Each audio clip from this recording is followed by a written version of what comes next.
मेरे प्रिय नौजवान साथियों, पूर्व की भांति मैं आज फिर आपसे कह रहा हूँ, अपने कर्म पर जुटो। गीता में भगवान श्री कृष्ण ने कहा था अर्जुन से कि हे अर्जुन, उठो, गांडीव संभालो और युद्ध के लिए तैयार हो जाओ। मैं भी कहता हूँ, हे आर्य श्रेष्ठ, उठो और अपने कर्म पर जुट जाओ। सफलता तो अवश्य आएगी। सफल होने से तुम्हें कोई रोक नहीं सकता। आइए हम लोक कल्याणकारी वाक्य को दोहरा लें। लोक कल्याणार्थ हेतु, लोक कल्याणार्थ हेतु बी नारायण सर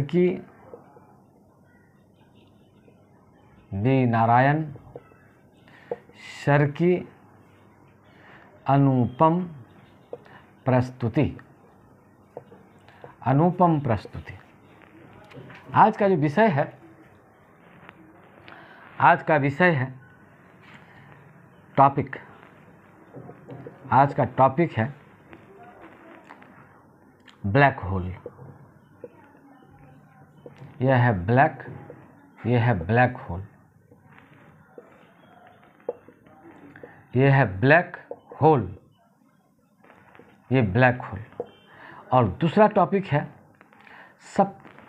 टॉपिक हम लोग लिखते हैं कॉन्स्टलेशन, तारा मंडल। कॉन्स्टेलेशन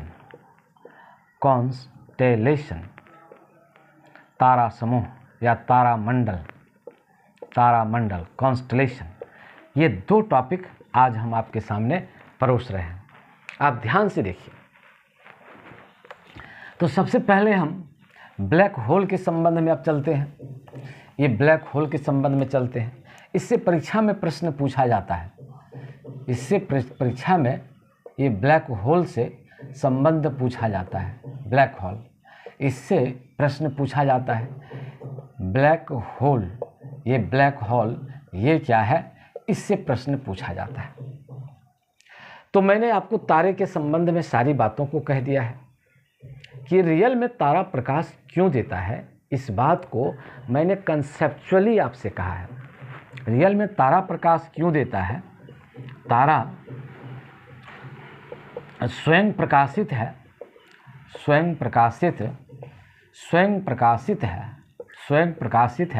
क्यों? तो इसका हमने आंसर आपको दिया था कि हाइड्रोजन परमाणु निरंतर गति से क्या कर रहा है, हीलियम में बदल रहा है। यानी कहने का मतलब है इसमें नाभिकीय संलयन की क्रिया हो रही है। इसमें नाभिकीय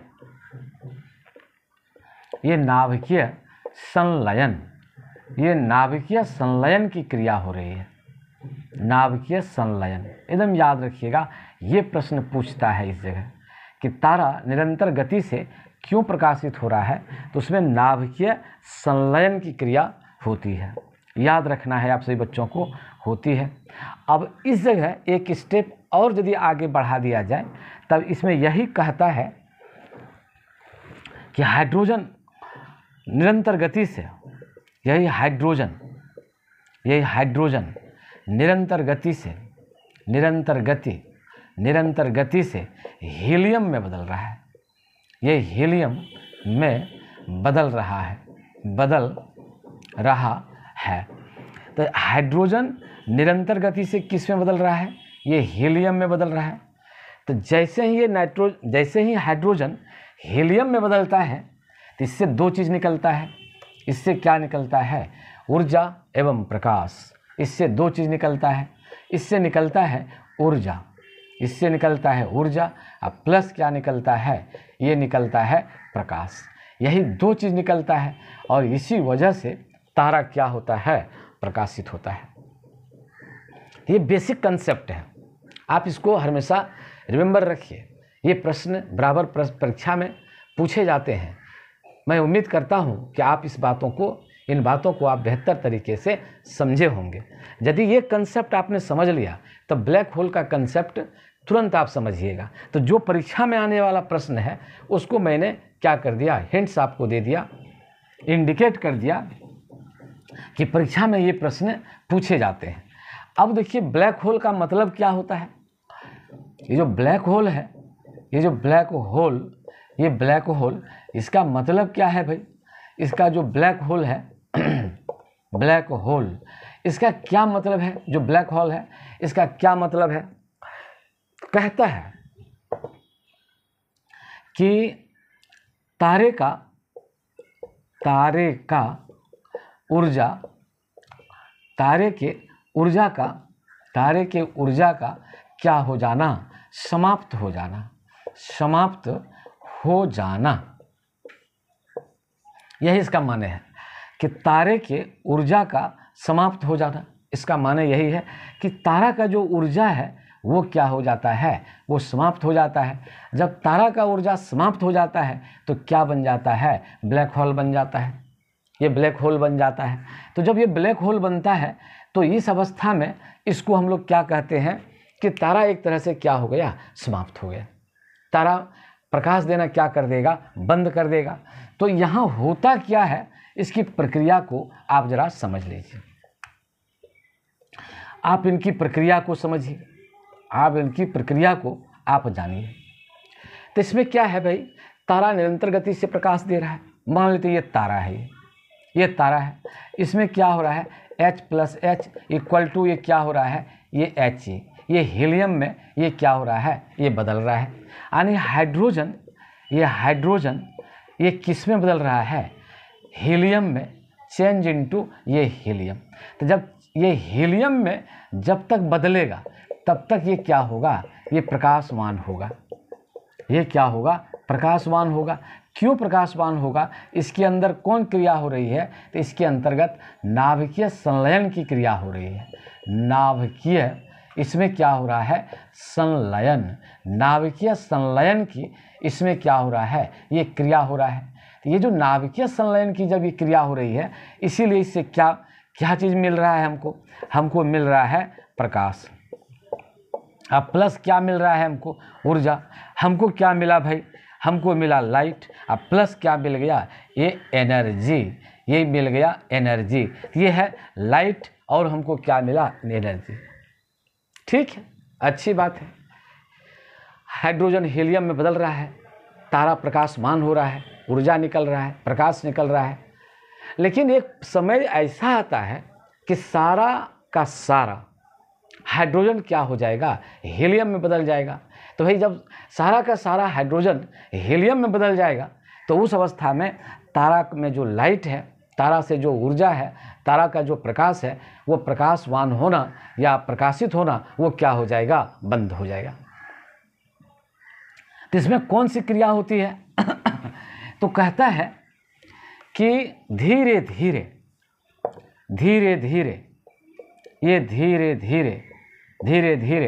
ये क्या होता है, निरंतर गति से प्रकाश एवं ऊर्जा, ये ऊर्जा का क्या करने से, उत्सर्जन करने से, ऊर्जा का उत्सर्जन करने से इनकी जो क्षमता है, इनकी जो ऊर्जा की क्षमता है वो धीरे धीरे क्या हो जाता है, ह्रास हो जाता है। तो इसका ऊर्जा निकलना, ये धीरे धीरे ये क्या हो जाता है, ये समाप्त हो जाता है। तो मेरा कहना ये है कि सबों की ऊर्जा तो एक लिमिट है, लिमिट से तो कोई बाहर नहीं है। Nobody who is beyond the limitation. तो तारा भी इसी प्रक्रिया के अंतर्गत है। तो धीरे धीरे से क्या निकलना बंद हो जाता है, ऊर्जा का उत्सर्जन करने से इसका ऊर्जा निकलना धीरे धीरे क्या हो जाता है, समाप्त हो जाता है। तो जब ये समाप्त होता है तो उस अवस्था में क्या होता है भाई, जब ऊर्जा का निकलना धीरे धीरे समाप्त होता है तो इसमें दो क्रिया होती है। इसका अंतःभाग, किसका अंतःभाग, तारे का। ये अंतःभाग जो inner portion of the star है, ये क्या है, इनर पोर्शन ऑफ द, ये stars, inner portion of the stars, जो तारे का जो अंतः भाग है वो क्या होता है, वो सिकुड़ने लगता है। वो अंतः भाग इसका क्या होगा, ये सिकुड़ने लगेगा। अंतः भाग ये सिकुड़ने लगता है, ये अंतः भाग ये सिकुड़ने लगता है। नंबर 1, तो जब निरंतर गति से ऊर्जा निकलता है, प्रकाश निकलता है, तो इसमें क्या होता है, इनका अंतः भाग क्या होता है, वो सिकुड़ने लगता है। इनर स्टार्टेड टू स्क्वीज, किसका, of inner portion of stars, ये सिकुड़ने लगता है। और दूसरी बात याद रखिएगा, और दूसरी बात, इसका गुरुत्वाकर्षण बल बढ़ने लगता है। एकदम याद रखिएगा, प्रश्न ये सब पूछता है, ये गुरुत्वाकर्षण बल ये क्या होता है, ये गुरुत्वाकर्षण बल ये क्या होता है, ये बढ़ने लगता है। इसका जी क्या होता है, ये बढ़ने लगता है। तो जैसे ही ये जी बढ़ता है और अंतः भाग जब सिकुड़ता है, तो इस अवस्था में क्या होता है, इस बात को आप जानिए। तब कहता है, यहाँ सिचुएशन है कि यदि, कहता है यदि तारे का भार, यदि तारे का भार सूर्य के सापेक्ष में ये क्या होता है, कम होता है, तो धीरे धीरे यह क्या होता है, यह ठंडा होने लगता है। यह ठंडा होने लगता है। धीरे धीरे यह क्या होने लगता है, यह ठंडा होने लगता है। और जब ये ठंडा होने लगता है तो ये गोला बनता है। जब ये ठंडा होने लगता है तो गोला के रूप में, ये गोला के रूप में यह परिवर्तित होता है। ये क्या होता है, ये परिवर्तित होता है। ये गोला के रूप में क्या होता है, ये परिवर्तित होता है। ये गोला के रूप में क्या होता है, ये परिवर्तित होता है। और जैसे ये गोला के रूप में परिवर्तित होता है तो ये और धीरे धीरे क्या हो जाता है, छोटा हो जाता है। और ये जो गोला है यह धीरे धीरे क्या हो जाता है, छोटा हो जाता है। यह गोला धीरे धीरे ये क्या हो जाता है, छोटा हो जाता है। धीरे धीरे यह छोटा हो जाता है। और एक समय ऐसा आता है, और एक समय यह आँखों से न दिखने वाली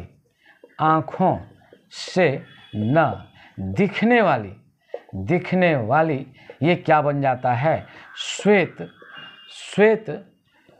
बिंदु के समान। ये श्वेत बिंदु के समान ये क्या हो जाता है, ये बन जाता है। तो जब ये श्वेत बिंदु के समान बन जाता है तो इस पर क्या होता है, कहता है इसके ऊपर पड़ने वाले सारे प्रकाश वो क्या होते हैं, निगल जाता है। तो ये जो श्वेत बिंदु है, ये श्वेत बिंदु, तो इस पर जो श्वेत बिंदु पर पड़ने वाले ये प्रकाश क्या हो जाता है, अवशोषित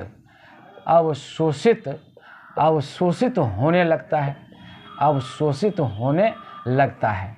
और ये सारे प्रकाश को क्या करता है, जो कोई भी प्रकाश उसके ऊपर पड़ता है उसको क्या करता है, एब्जॉर्ब कर लेता है। उस पर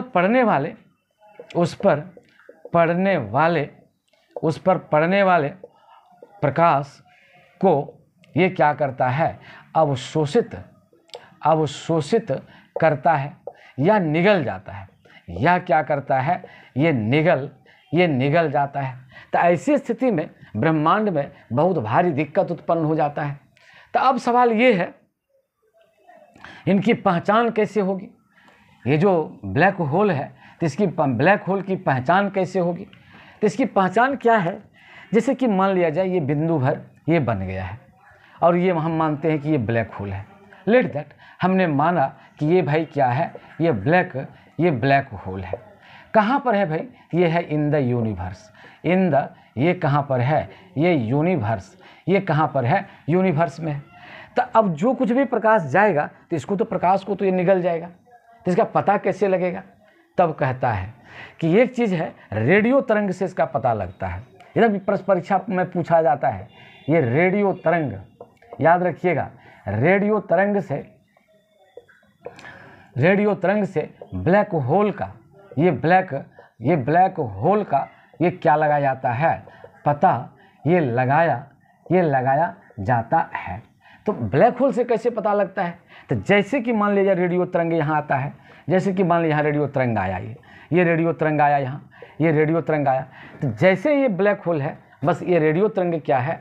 अपना रास्ता मोड़ देता है। बस फट से ये रास्ता क्या करता है? ये इस प्रकार से अपना रास्ता क्या करता है? ये मोड़ देता है। ये रास्ता ये क्या करता है? मोड़ देता है। तो जैसे ये रास्ता मोड़ा, इसी से पता चल जाता है कि यहाँ पर क्या है? यहाँ पर ब्लैक होल है। तो इस प्रकार से ब्रह्मांड का जो यह ब्लैक होल है, कृष्ण छिद्र, यही इसी को हम लोग कहते हैं कृष्ण छिद्र। ये जो कृष्ण छिद्र है, एकदम बिंदु भर ये दिखता है, श्वेत बिंदु भर। तो यही कृष्ण छिद्र यहाँ पर क्या हो जाता है? बड़ा खतरनाक होता है। लेकिन इसका पता किस चीज़ से लगता है? रेडियो तरंग से पता चल जाता है। और वैज्ञानिकों के लिए ये क्या है? बड़ा भारी खोज है।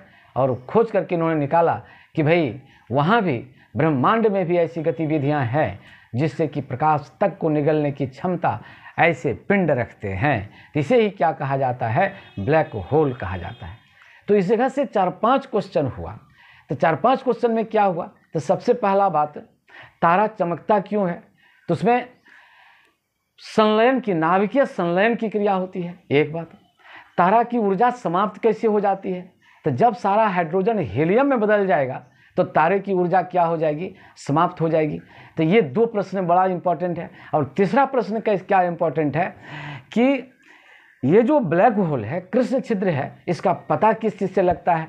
तो इसका रेडियो तरंग से पता चलता है। तो इस प्रकार से आपने ब्लैक होल को देख लिया और जो प्रश्न पूछे गए हैं और जाते हैं उसको भी आपने समझ लिया।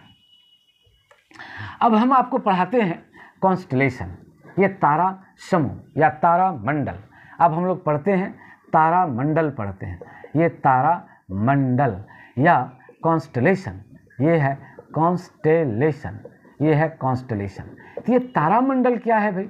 इसको आप ध्यान से देखिए। इसको आप देखिए, एक कॉमन बात है, जब कभी भी आप अपने गांव जाते हैं, अपने आंगन में एकदम क्या है, खाट पर लेटे रहते हैं, आकाश की ओर निहारते हैं, तो उस समय आप क्या देखते हैं? आकाश में कुछ ऐसे तारे हैं जो अपनी निश्चित आकृति लिए हुए आपको दिखाई पड़ता है। तो आपको लगता है कि साहब ये तारा कैसा है? ये जो आकाश में एक निश्चित आकृति लिए हुए ये दिखाई पड़ता है, तो आपको लगता है ये जुड़ा हुआ है क्या? ये स्पेशल ही दिखता है। लेकिन फिर आप इस पर क्या करते हैं? ये गौर नहीं करते हैं और आपको लगता है कि हो सकता है कि कुछ होगा।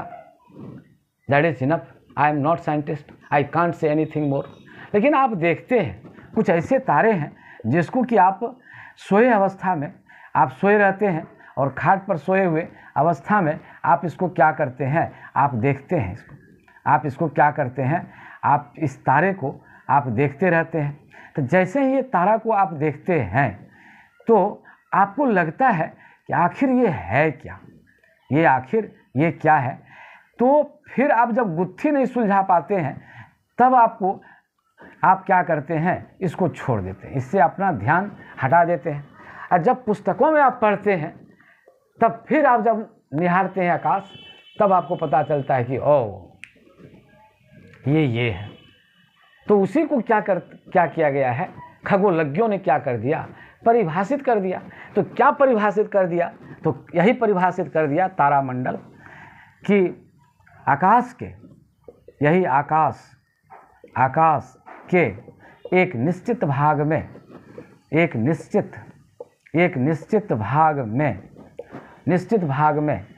तारों का समूह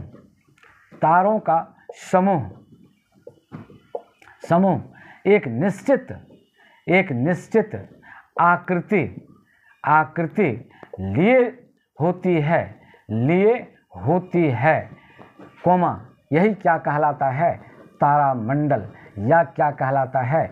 कॉन्स्टलेशन, यही तारा मंडल या तारों का समूह या कॉन्स्टलेशन कहलाता है। जैसे देखिए एक निश्चित पार्ट में है, देखिए तारे का ये क्या है? समूह है। गांव घर में लोग इसको क्या कहता है? तीन तरवा। किसान लोग इसका बड़ा प्रयोग करते थे। आज ने परिस्थिति बदल गई, लेकिन जिस समय गांव टोला मोहल्ला होता था, जिसमें इतना घड़ी घोड़ा नहीं था, इतना विज्ञान आगे नहीं बढ़ा था, तो उस समय गांव में लोग, किसान लोग यही कहते थे कि भाई ये तीन तरवा है, तीन तरवा यहाँ आ गया, अब क्या करना चाहिए? गाय बैल भैंस को क्या करना चाहिए? खाना पीना देना चाहिए। अब क्या होने वाला है? सुबह होने वाला है। ये देखिए 7 तारा है, तो भाई इसी को क्या कहा जाता था गांव घर में? सब सतभैवा, और लोग इसको क्या कहते हैं? सप्तऋषि कहते हैं। हम अभी बढ़ाएंगे, लेकिन इसी को यदि खगोल की भाषा में देखा जाए तब यही कहा जाता है, आकाश के एक निश्चित भाग में तारों का समूह, एक निश्चित आकृति। देखिए ये क्या कहता है? एक निश्चित आकृति, एकदम सर्टेन शेप एंड साइज। एक क्या है? सर्टेन शेप एंड साइज जब लिए होती है तो यही क्या कहलाता है? कॉन्स्टलेशन कहलाता है या तारामंडल कहलाता है। तो इस जगह से अभी कोई प्रश्न नहीं पूछा जाएगा, लेकिन आपको डिफिनेशन देखना है। अब जो मैं बोलूँगा इस जगह से प्रश्न पूछा जाएगा। तो देखिए इस जगह से 2 प्रश्न पूछता है। वो प्रश्न आप यहाँ पर ध्यान से देख लीजिए, ये 2 प्रश्न इस जगह से पूछता है। तो तारामंडल का ही यदि समूह हम लोग देखते हैं तो इसी में हम लोग देखते हैं ग्रेट बियर, यही एक क्या कहलाता है? ग्रेट, ये है ग्रेट बियर। और ये क्या कहलाता है? ये लिटिल बियर। ये क्या है? ये लिटिल बियर। इसी को हम लोग कहते हैं लिटिल बियर। ये है लिटिल बियर। और ये क्या है? ये है ग्रेट बियर। ये है ग्रेट बियर। ये लिटिल बियर और ग्रेट बियर। तो लिटिल ग्रेट बियर में हमको जो आसान होगा आपको समझने में, वो क्या होगा? वो होगा सप्तऋषि। यही क्या है? ये है सप्तऋषि। ये सप्तऋषि को आप क्या करते हैं? ये जानते हैं। लिटिल बियर का जो है ये क्या है? ये है ध्रुव तारा। यही है ध्रुव तारा। ये कौन ग्रुप का है? अर्सा माइनर ग्रुप का है। ये अर्सा माइनर, ये अर्सा माइनर ग्रुप का है। तो ये पूछता है कि ध्रुव तारा किस ग्रुप का है? तो अर्सा माइनर ग्रुप का है। ये ग्रेट बियर के अंतर्गत ये कौन है भाई? ये सप्तऋषि है। अब ये दोनों से प्रश्न पूछा गया है और पूछा जाता है, तो ये दोनों के बारे में हम आपको बताते हैं। तो अब हमको ये देखना है कि ये सप्तऋषि क्या है भाई? ये सप्तऋषि क्या है? इस जगह आप देखिए, ये है सप्तऋषि। यही है सप्तऋषि। देखिए नाम से ही स्पष्ट है, 7 ऋषि, 7 सेज, 7 ऋषि है। तो 7 ऋषि के नाम पर इसका नाम क्या रख दिया गया है? सप्तऋषि रख दिया गया है। तो सप्तऋषि में क्या होता है? अभी अभी मैंने आपको बनाया, तो यहाँ पर आप देखिए इसका आकार ये है, तारों का एक निश्चित आकार है। देखिए ये क्या है भाई? ये आयताकार होगा। ये प्रश्न पूछा गया है कि भाई इसका सप्तऋषि का आकार कैसा होगा? तो देखिए सप्तऋषि का आकार कैसा है? तो ये 4 तारा हुआ। ये क्या हुआ? 4 तारा है, 4 स्टार्स। अब यहाँ पर क्या है? ये 3 तारा होगा। 1 2 3 जगह नहीं है, लेकिन फिर भी हम आपको बताने का कोशिश कर रहे हैं। ये 3, तो इसमें क्या है? ये 3 तारा है। ये 3 तारा है। और ये क्या है? टेल के रूप में है। ये टेल के रूप में है। और इसमें कितना है? 4 स्टार्स है। ये 4, ये क्या है? 4 स्टार्स। ये 4 तारे हैं। तो इसका आकार कैसा है? ये 4 तारे का ये आकार है आयताकार। ये आयताकार है, रेक्टेंगल है ये। तो भाई एक निश्चित आकृति बनाई है कि नहीं बनाई है? आसमान में ये एक निश्चित दिशा में ये एक निश्चित आकृति बनाई है। तो ये जो निश्चित आकृति हुआ, इसी को क्या कहा गया? इसी को कहा गया सप्तऋषि। और जो सप्तऋषि है इसमें 7 ऋषि का नाम है। ये 7 तारा का नाम क्या रख दिया गया है? सप्तऋषि है। जैसे कि मैं बोलूं, ये है अत्रि, ये है अत्रि। जैसे कि मैं बोलूं पुलह, ये है पुलह, पुलह, पुलस्य, पुलस्य, पुलह, पुलस्य, अत्रि, अत्रि, अंगिरा, ये है अंगिरा, अंगिरा, ये है मारीच, अंगिरा, वशिष्ठ, ये है वशिष्ठ, वशिष्ठ। और ये है मारीच, ये क्या है, ये है मारीच। तो ये हो गया पुलह, पुलस्त्य, अत्रि, अंगिरा, वशिष्ठ, मारीच। मारीच, तो ये जो 7 तारा है, एक और है, ये है 7 तारा। तो इस प्रकार से हम लोग इस 7 तारे को देखते हैं और इसी 7 तारे के नाम पर क्या है, ये सारे जो लोग हैं ये क्या है, भारतीय ऋषि मुनि के नाम पर है। ये क्या है, भारतीय, यह भारतीय ऋषि, यह भारतीय ऋषि मुनि के ये क्या है, नाम पर इसका नाम रख दिया गया है। तो यही है पुलह, पुलस्त्य, यत्रि, अंगिरा, वशिष्ठ, मारीच, मारीच। तो ये 7 तारा है, इसी को हम लोग क्या कहते हैं, सप्तऋषि कहते हैं। इसके बाद हम लोग चलते हैं अब, और ये है कण्व। तो ये 7 ऋषि हो गया। तो इस प्रकार से हम लोग यहाँ पर क्या देखते हैं, ये ऋषि का नाम देखते हैं। अब इसी में हम लोग देखते हैं ध्रुव तारा। ये क्या देखते हैं, ये ध्रुव तारा। तो ध्रुव तारा क्या है, ये पोल स्टार है। ये क्या है, पोल स्टार है। ये क्या है, पोल स्टार है। तो ध्रुव तारा जो है, ये ध्रुव तारा में हम लोग यहाँ पर देख लेते हैं कि ध्रुव तारा में क्या है भाई। ये इसकी जो प्रश्न जो आया हुआ है, तो सबसे पहली बात, ये सदैव, यह सदैव आकाश में, ये क्या है, आकाश में उत्तर दिशा की ओर होती है। उत्तर दिशा में ये क्या होता है, ये स्थित होता है, उत्तर दिशा में स्थित होता है। ये प्रश्न बराबर पूछता है। और इसके क्या मापा जाता है, इससे दिशा, इससे ज्ञात क्या किया जाता है, इससे 2 चीज़ ज्ञात किया जाता है, दिशा और ऊंचाई। दिशा और क्या किया जाता है, ये ऊंचाई। इससे क्या किया जाता है, ये ज्ञात किया जाता है। तो इसी को हम लोग क्या कहते हैं, ध्रुव तारा। तो ये प्रश्न बराबर पूछा गया है कि ध्रुव तारा किस दिशा में रहता है। तो ये रहता है उत्तर दिशा में। और इससे क्या ज्ञात किया जाता है, इससे दिशा, और इसका क्या होता है, ये ऊंचाई। इसका प्रयोग सबसे ज़्यादा कहाँ होता है भाई, तो सबसे ज़्यादा प्राचीन काल में मरुस्थल के लोग करते थे। सबसे ज़्यादा इसका प्रयोग, इसका जो प्रयोग करते थे, प्रयोग ये कौन करते थे, मरुस्थल के लोग क्या करते थे, दिशा जानने के लिए, दिशा जानने के लिए इसका क्या करते थे, प्रयोग करते थे। प्रयोग करते थे। तो ऐसा क्यों करते थे, अब सवाल ये है कि जैसे मरुस्थल है, तो भाई वहाँ के लोग ऐसा क्यों करते थे, इसलिए कि वो तो पूरा का पूरा जो डेजर्ट है वो तो क्या है, फुल ऑफ सैंड, बालू से, बालू ही बालू है। तो बालू में तो रास्ता कभी भी क्या होता है, आंधी तूफान आने की वजह से मिट जाता है। जैसे कि मैं मालूम, ये बालू ही बालू है, ये पूरा का पूरा ये बालू ही बालू है। और इस रास्ते से क्या है, लोग जा रहे हैं, तो ये रास्ता मतलब तत्काल के लिए ये बन गया। मान लीजिए सिर्फ ऊँट की जो सवारी है, तो ये ऊँट का सवारी, ये इस पर होकर के ये लोग क्या कर रहा है, ये जा रहा है, ये ऊँट का ये जो चल रहा है, तो ये ऊँट पर सवार होकर के ये लोग चले जा रहा है। ये तो जब ये चले जा रहा है ऊँट पर, तो यहाँ तो इसका तो राह का पद चिन्ह तो यहाँ बना, यहाँ पर क्या बना भाई, इसका ये पद चिन्ह बना, इसका पद चिन्ह बना, ये क्या बना, पद चिन्ह, ये पद चिन्ह बना। लेकिन जैसे ही तूफान आएगा, बस ये पद चिन्ह क्या होता है, ये समाप्त हो जाता है। अभी यहाँ रास्ता है, लेकिन ये रास्ता क्या हो जाएगा, बालू के उड़ जाने की वजह से ये क्या हो जाएगा, ये मिट जाएगा। यहाँ पर अभी भी प्लेन है, तो हो सकता है यहाँ पर बालू का यहाँ पर क्या हो जाए, ये पहाड़ हो जाए। ये लोगों के सामने बहुत बड़ी समस्या आ जाती है कि साहब रास्ता किधर गया। और ख़ास करके रात्रि के पहर में, ये रात्रि के पहर में तो और पता नहीं चलता है। तब जाकर के रात्रि के पहर में ये जो मरुस्थल के निवासी लोग होते थे, ये सीधे कहाँ की ओर निहारते थे, गगन की ओर निहारते थे। और किसको देखा करते थे, यही ध्रुव तारा को देखते थे। ये ध्रुव तारा, और ध्रुव तारा किस दिशा में बराबर होता है, यही यात्री लोग इसको देखा करते थे। और किस दिशा में ये होता है, ये उत्तर दिशा में होता है। तो जब ये उत्तर दिशा में हो जाता था, तो पता चल जाता था कि हम किस दिशा की ओर जा रहे हैं।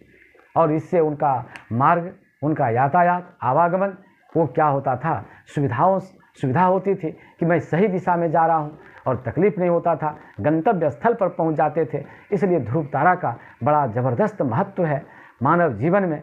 क्यों? यह दिशा क्या करता है? प्रदान करता है, इससे दिशा का ज्ञात होता है। इस प्रकार से आपने ब्लैक होल और दूसरा कॉन्स्टलेशन के बारे में, सप्तऋषि के बारे में, ध्रुव तारा के बारे में आपने देखा। जो जो प्रश्न आया हुआ है, आने वाले होते हैं, उन प्रश्नों का व्याख्या मैंने आपके सामने कर दिया। अब आपका दायित्व होता है आप इसको रोज़ 10 मिनट पढ़ें और अपने जीवन में उतारें और अपने भविष्य को सुधारने के लिए मेरे वीडियो को देखते रहें। इनको सब्सक्राइब करें, शेयर करें, लाइक करें, अपने मित्रों तक, स्वजनों तक, सबके बीच में पहुंचाएं। यही आपका मेरा तब मानेंगे कि मेरा जो किया हुआ कार्य है यह क्या होगा, सफल होगा और आप मुझे अपना रिजल्ट दीजिए। इसी में मैं संतुष्ट हूँ। आपसे कोई पैसे की मांग नहीं है, केवल आपसे पढ़ाई की मांग है। आपकी माता पिता की इच्छा की पूरी करने के लिए ही मैं आपके साथ हूँ। और हर हमेशा पॉजिटिव बने रहिए, कभी भी नेगेटिव ब्रेन में मत आने दीजिए। धन्यवाद।